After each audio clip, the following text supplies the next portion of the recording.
Loving the mood.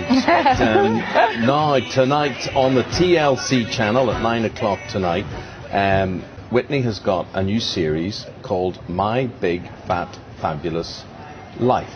Okay, so you're still dancing. Yes. Yes, and a lot of people maybe say, who are you kidding, really? You're dancing here, but really this is not the sort of advert that we should be having.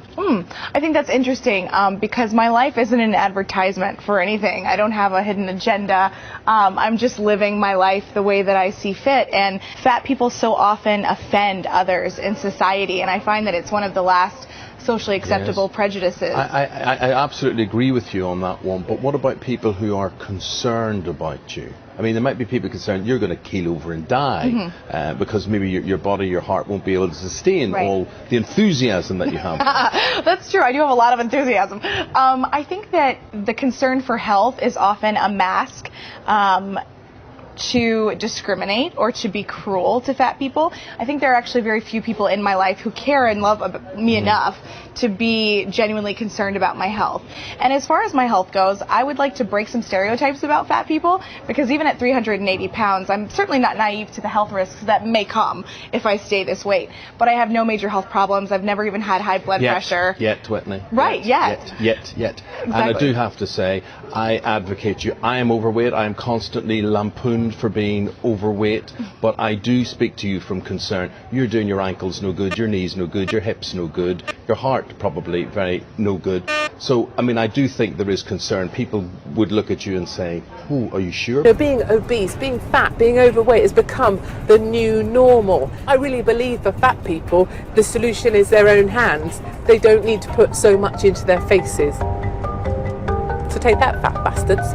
You're gaining for a reason that you feel like to prove society wrong. Yes. Which you're wrong. I'm trying to put on full stone to prove society if you stop eating and move more, you will lose weight. And that ain't true. So she set out to prove it. What we have in front of us is what I'll be eating from now on in order to put on 4 stone in 3 months. Katie went from 125 pounds to 167 pounds in 3 months by eating and doing nothing. All right, Katie, so your final weight is just under 12 stone. So you've put on 3 stone and a bit. That's right. In the special, Katie takes the weight off again, cutting back to 1,500 calories a day and exercising. She made her campaign public, but it didn't make her popular.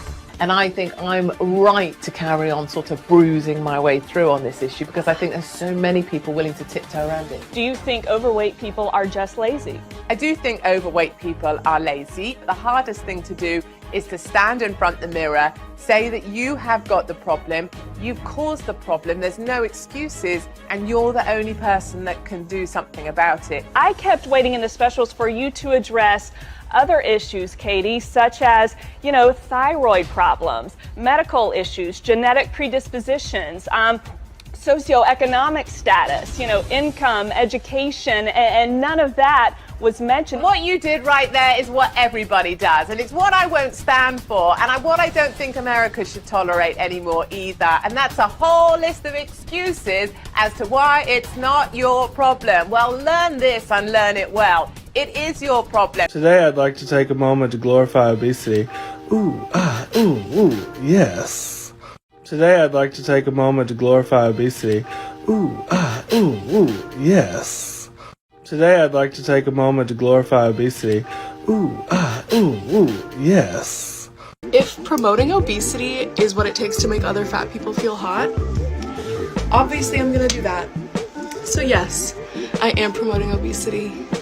Stay mad. I think one of the prevailing things that are happening here is that what I'm hearing is this intense sort of discussion around self-hatred and when you're in a bigger body. And I wanted to ask people, like down the front there, you who's 20, is your life better? Are you happier? Is everything better now that you're slightly smaller than you were before? I mean, I think one of the things let's get an answer to the question. Are you? Absolutely. And I'm not a little bit smaller, I'm a lot smaller. And I did do research into everything. I can still have kids, and that may not have happened if I had stayed the size I was. Like, my question to you is, can you honestly say that you are 100% happy and healthy? Like, you have no medical conditions whatsoever, you have no problems at all with your health, at your weight as compared to... Can we have an answer? No.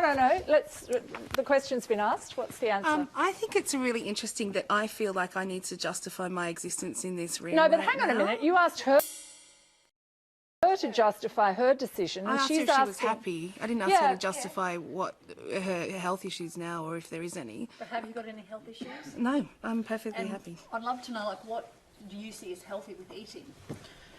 Yeah, it's interesting that you've just assumed that I eat bad food because of No, my I'd love to size. know, because if you're really healthy, do you have any joint issues, or so you're completely... I swim 2.5 kilometres a day. I walk, I exercise all the time. I am in a synchronised swimming team, and I really resent the fact that I have to actually justify my existence and my ability to live in the world in a bigger body in a way that I'm But we're all happy talking with. about health tonight. I mean, the whole show is about weight and health. No, so what it's we've not been an talking unreasonable... about is surgery, and we haven't actually talked about the possibility that you can actually live in your life. No, but we in have. This body. We have talked about that. But all I'm saying is that a question to anyone about what they eat in the context of this program, anyone in this room, is perfectly reasonable, I think. But it's interesting that they've only been directed at fat people. No. It's not about being fat or not being fat. It's about what everybody eats. Well, it's about what everybody eats and what health is. What health You're conflating No, I'm not conflating anything. I'm saying I think it's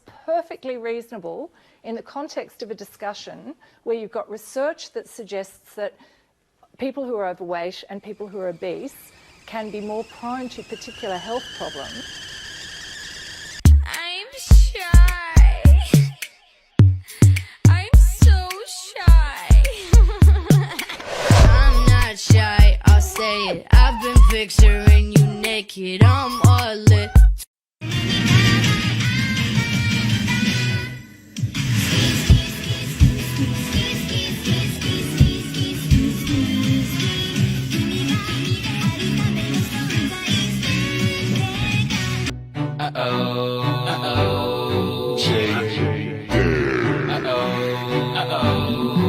I made a little bit of money.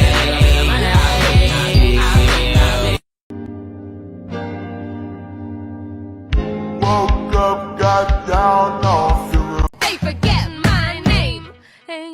They call me Help. They call me Stacy. They call me Her. They call me Jane. That's not my name. That's not my name. That's not my name. That's not my name. They call me Quiet, but I'm a diet. Mary Jo Lisa, always the same. That's not my name. That's not my name. That's not my name. That's not my name. I'm Mr. Catch if they throw me the ball. I'm the last trip standing up against the... So at first listen, yes, this sound just may sound like it's just to normalize having fat where your uterus is. And that is great. That is something that should be normalized because it's normal for people's bodies to store fat where your uterus is to protect it. However, this trend is one, a body checking trend, and two, made to reassure thin people that they are not actually fat. What I mean by that is that this girl in the video I duetted, as well as many other people under this sound, are basically being like, that's not my fat stomach, I don't have a fat stomach, that's just my uterus. When really, if we want to deconstruct this insecurity that many, many people with uteruses have, we have to realize that it is rooted in fat phobia.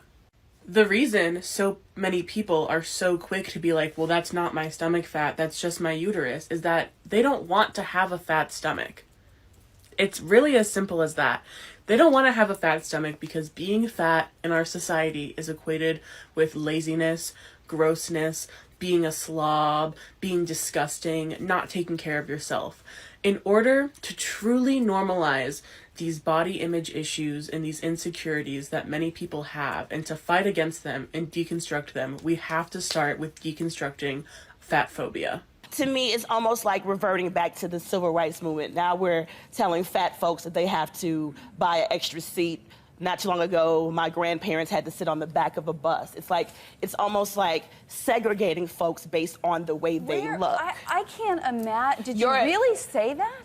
Calm down. Don't act like you're offended by KKK. You're so offended by me saying that your approach Why do you is so keep acting like tough? a victim, though? That's what I'd like to know. No, you, first of all, Well, I don't think we can let something about the KKK just sit there. I find that so incredibly offensive and offensive to the people who, at the hands of that despicable organization, have suffered.